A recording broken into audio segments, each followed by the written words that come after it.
This high-gloss magazine, Australian Geographic, is the latest instalment in the Dick Smith story, a story where adjectives like flamboyant, adventurous and successful seem inseparable from the subject. Now completely removed from his electronics empire and having satisfied his wanderlust for now, Dick Smith's entrance into the world of publishing has been spectacular. Australian Geographic's first issue on the 1st of January is now on its third run, selling more than 130,000 copies. In just 6 weeks, it's gained almost 60,000 subscribers, and the second edition is now being prepared for an April release. Not bad for a magazine that goes against the grain in many ways by being blatantly biased in presenting only the good and positive aspects of a story. You know what, when I came up with the idea of Australian Geographic, I said it's going to be biased, it's going to show the good side of things because there's too much knocking going on in the country.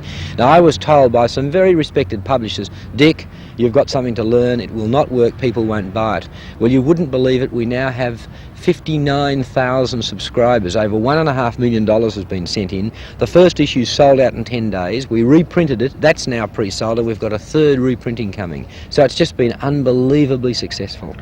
It's this approach that will be taken for the special 20-page photo spread on Newcastle in issue number 3. Photographer Jim Sheldon has been working locally for 2 weeks, and Dick says the article will show the outside world a Newcastle that's rarely reported. But no, I think one of the problems, especially in the Sydney media, we tend not to hear about Newcastle unless something's gone wrong, unless there's an industrial problem or something like that.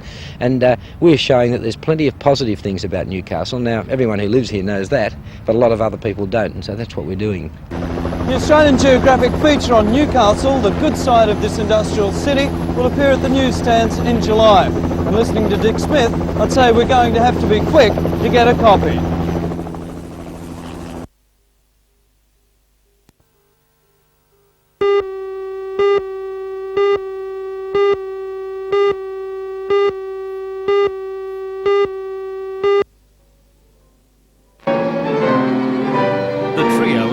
Some distinguished musicians. Anthony Bonetti on violin is a principal in the Sydney Symphony Orchestra. His son Mark on cello has toured and studied in Asia and Europe. Rachel Ballard on piano is much in demand both as an accompanist and recording pianist.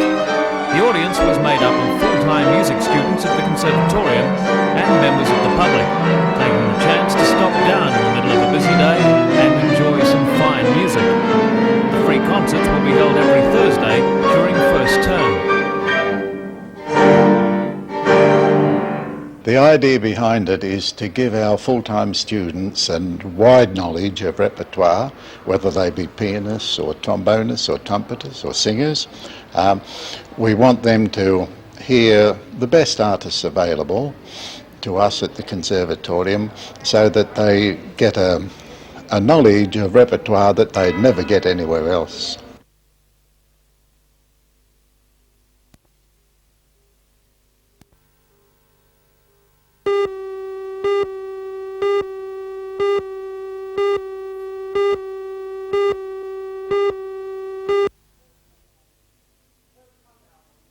Oh, come now, Mon Bruno.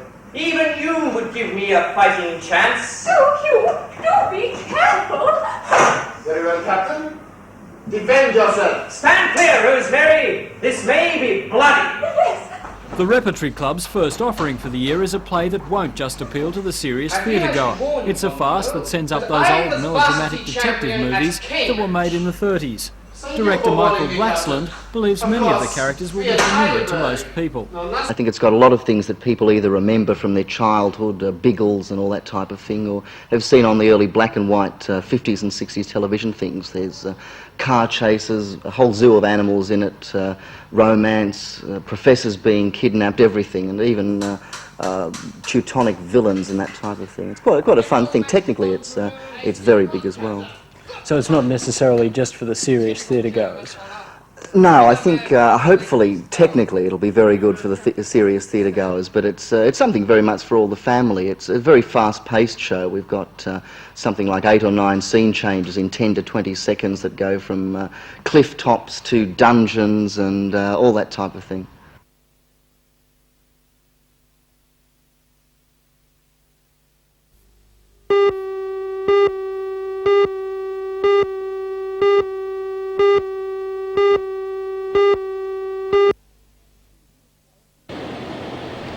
years ago, Kooragang Coal Services spent $45 million with the Japanese company IHI, the 6 stackers and 2 reclaimers. The reclaimers, which are the largest in the world, had to be specially designed to cope with the huge throughput. The warranty is due to expire within the next few months, and so representatives from IHI are visiting the coal loader to iron out some minor problems with the electronics in the machines. Chief Engineer at the Kooragang Coal Loader, Russell Coleman.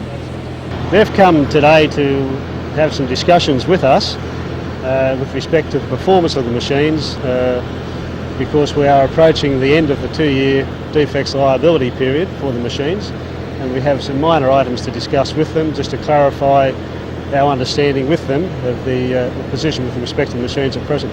On the whole though, are you happy with the machines? More than happy with the machines, Janelle. The machines have performed up to expectation, bearing in mind they were the largest machines of their type in the world. They have performed up to the expectation of their design capacity.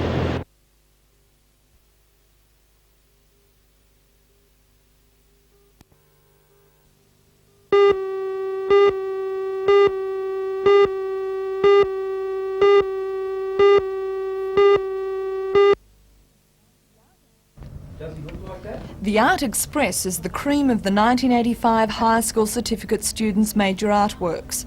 Only 191 of the more than 6,000 works submitted to the examiner have made it into the collection, which was first shown last month during the Festival of Sydney. This is the second year Art Express has been exhibited in Newcastle, and its sponsor, the Newcastle Permanent Building Society, is pleased that the Hunter is so well represented. In all, 19 local artists have been included in the show.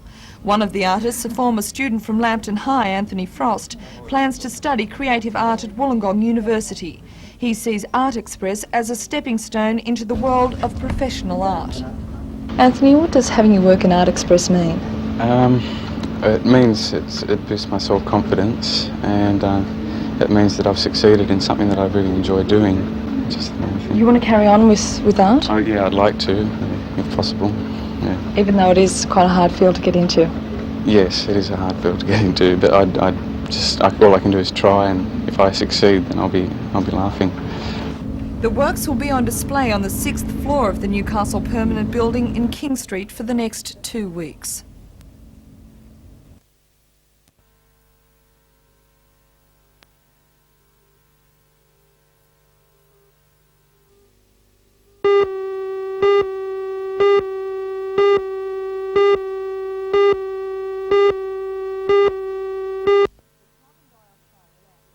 The carbon dioxide gas, which is used to cool the nuclear core, was released today when a safety valve lifted at a nuclear power station in North Wales.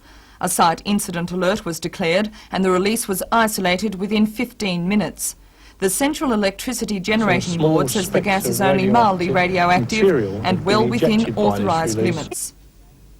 In Pennsylvania today, a US Air DC-9 with 23 people on board skidded off a snow-covered runway after landing and slid down an embankment before coming to rest. One passenger was slightly injured. Meanwhile, in Washington, convicted spy Larry Chin committed suicide today by suffocating himself with a plastic bag. Chin, the retired analyst for the Central Intelligence Agency, was in jail awaiting sentence for spying for China. And in Los Angeles, the son of murdered anti-Marcos Filipino journalist Oscar Salvatierra has been arrested. At first it was thought the murder was politically motivated, but police now say this isn't the case, and Salvatierra's 17-year-old son and his 18-year-old girlfriend have been arrested over the killing.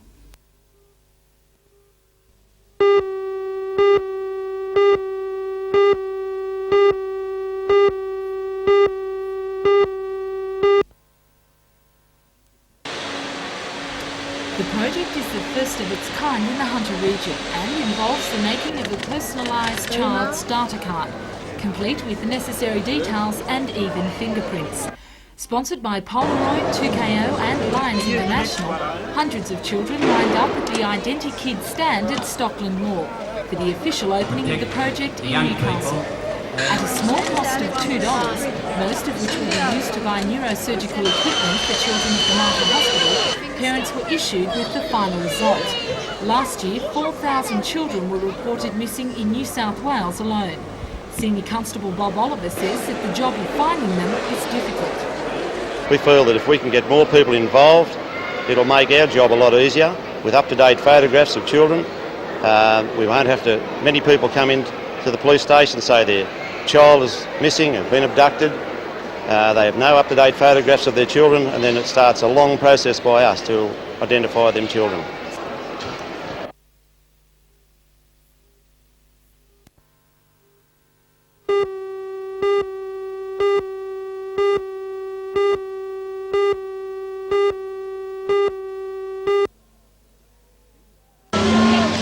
Students chose the open day at Edwards Hall to show their anger, handing out leaflets to visiting parents. 9 students who were residents at the hall last year have received letters stating that their applications for residence this year have been unsuccessful. According to the students, they have not been given any reasons for what they regard as unfair expulsions. The warden of Edwards Hall, Dr. Michael Blackmore, has refused to give any reasons in writing. Because the students have been expelled during university holidays, they have no right of appeal until the Board of Trustees of the hall meets sometime later this year. Several of the expelled students are amongst those who last year criticised Dr. Blackmore's administration of Edwards Hall as being dictatorial. I asked Student Representative Council President Chris Craig if he thought the expulsions were politically motivated. We don't know what motivation lies behind the expulsions. It may be politically motivated, or it might be because of their behaviour.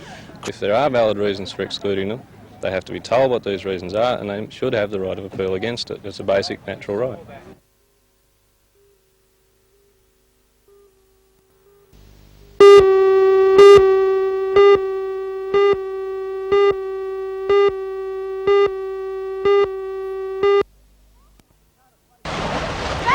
Cardiff ladies won their title with a good win 7-2 over the visiting Sydney side Parramatta. The men's final went into the last few seconds before a winner emerged, with the home side Raymond Torres getting their winning goal just 24 seconds to go.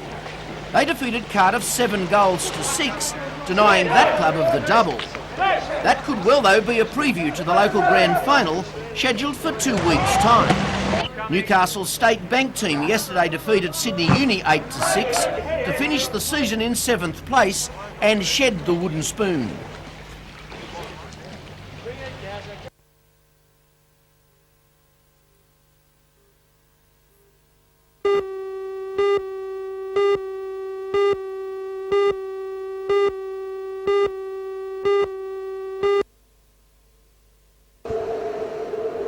The impressive scow Rage of Our Town was originally bought by Fred Williams to be the fastest craft on Lake Macquarie. Yesterday it proved once again that nothing can touch it, opening up on the rest of the field from the very start. Strong winds made the scow fly, and she won by a clear 6 minutes. Second place went to a very different craft. The state skate class champion Guess What sailed by Jeff Hughes from the St George Club. He came home well ahead of Peter Williams' 505 top class.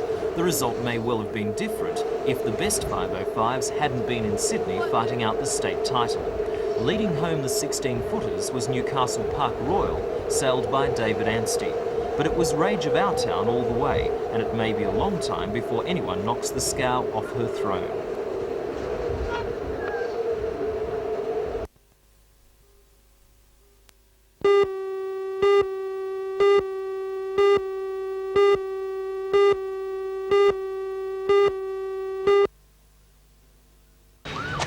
The collision between a Holden Commodore and Toyota Camry occurred in heavy rain on City Road, near the intersection with Scenic Drive, just after 4 yesterday afternoon. The driver of the Commodore escaped from the wreckage with a broken arm and lacerations and was taken to the Royal for treatment. The elderly driver of the Camry suffered serious head and neck injuries and was showing signs of a heart attack. He was given heart massage while he was rushed to hospital, but died a short time later.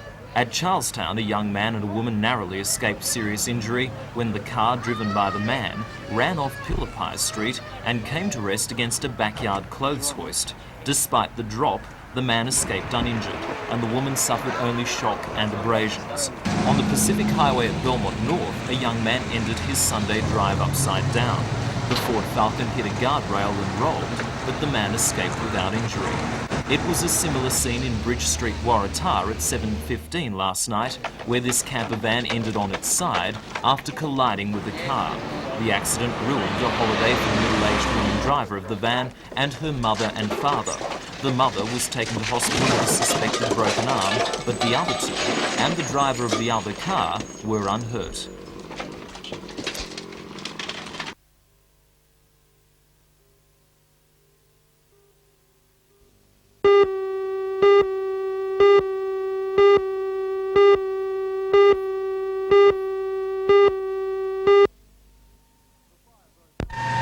The fire broke out in the brick veneer house in Moani Street, Elibarn, shortly after 2:30 this afternoon. Firemen were alerted soon after by neighbours. They say the first indication the house was alight was smoke pouring from the downstairs garage, and it's believed the fire may have started here. As the neighbours moved in to help, a female occupant ran from the upstairs section screaming. When firemen arrived, the fire had spread throughout the house, and it was well and truly alight. 3 fire engines from Belmont, Window and Charlestown played water on the fire, but the 4-bedroom house had all but burnt to the ground. It's believed the fire was caused by an electrical fault in a clothes dryer in the garage. When the blaze was fully extinguished, the extent of the damage was evident. The roof had collapsed, the house was completely burnt out, and the metal foundation beams were bent from the extreme heat. The damage bill is expected to run to more than $100,000. Right, you were right. It started down there in the garage.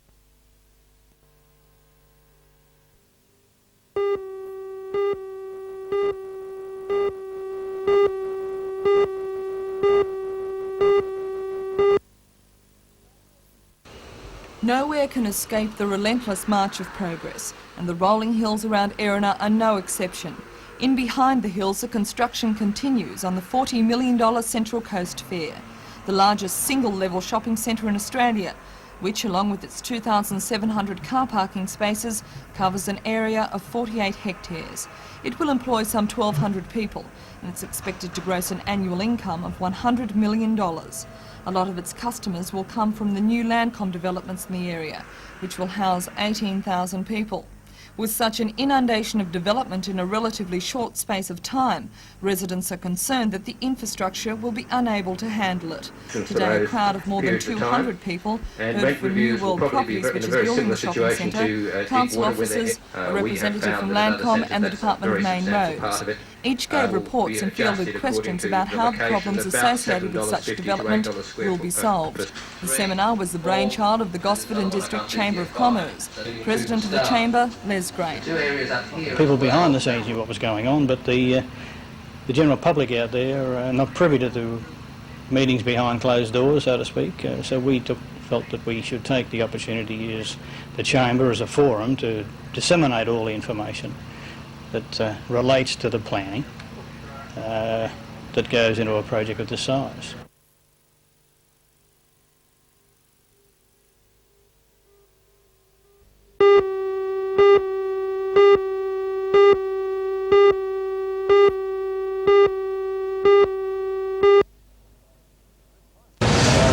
This highly modified Ford Falcon sedan will go into service immediately for Newcastle Taxi Services Co-op. Its sponsors, Closter Ford, proudly displayed a $30,000 vehicle, a first of its kind in Newcastle. Its design, a joint taxi council and state government project, allows the transportation of the disabled in maximum comfort.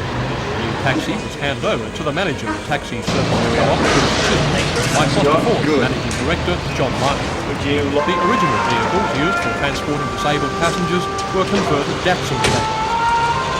The elongated high-roofed Falcon is seen as being a more attractive and viable proposition, and disabled can still travel at half price. The government's taxi transport subsidy scheme, in operation since 1981, still applies, with the government funding the other half of the fare.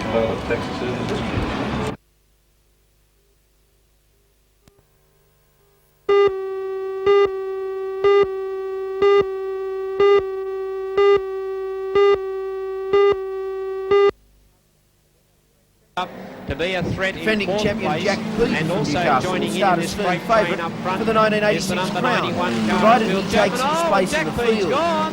Pede has not raced at the Motordrome during past weeks, and his car has been driven by Jeff Lawson, so there remains speculation over Pede and his defence of the title. In Pede's absence, other local Tirana drivers Bill Chapman, Darryl Kime and Phil and Carl Hill have been performing strongly. Kime, a former production sedan driver, has been driving a borrowed car in recent weeks, no doubt with the intention of putting himself in strong contention for the New South Wales title. One of the visiting drivers who's expected to do very well in the championship is Kevin Stewart. Stewart comes from the Central Coast and, like Kime, has been in great form lately.